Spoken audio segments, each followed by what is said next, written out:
hiyo maombi wanaomba ndio wewe uchanganyikiwe. Sema wachanganyikiwe wao. Tunaishi kwa dunia ambayo shetani ameingia mpaka watakatifu. Sema amen. Tunaishi kwa hiyo dunia. Sema amen. Watu wako ndani ya Mungu na hawataki kazi ya Mungu iendelee. Sema haleluya. Watu wako pamoja na wewe. Mungu alisema utainuliwa.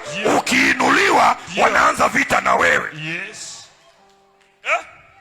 Saa ingine kuwa kama Elisha. Ambia jirani yako kuanga kama Elisha wewe. Saa ingine hata wakiongea waambie nyamazeni, ninajua. Halo?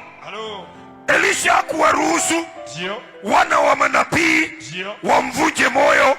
Haleluya. Saa ingine wakikuambia unajua Mungu anasema, waambie hata nilitabiriwa kanisani kwetu na sitaki unabii ingine. Nilitabiriwa Jesus wina. Na sitaki hiyo unabii ya pale kwa gate. Unajua kuna wale wanangojeanga watu hapa kwa gate, niliambiwa hivyo. Ati unaona hiyo kitu pastor amekuambia, nataka tufunge na wewe siku 3 ndio itimie. Huyo ni muongo. Atakuibia nyota pale kwa gate. Haleluya. Sema haleluya. Haleluya. Msalimie, mwambie nimekusalimia, sitakusalimia pale kwa gate. Nimekusalimia hapa sasa pale kwa gate sikusalimia. Juu usijuu unanitega na nini? Sema amen. Tunaishi nyakati ambazo mtu akibarikiwa na ako kanisani.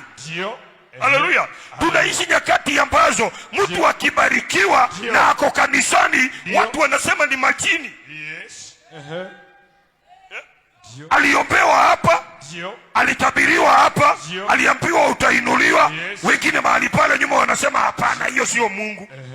Kama sio Mungu ni nani? Tuambie. Hebu muulize kama sio Mungu ni nani. Uliza jirani yako mwambie kama sio Mungu amenifanya ning'are hivi, wewe unamaanisha nini?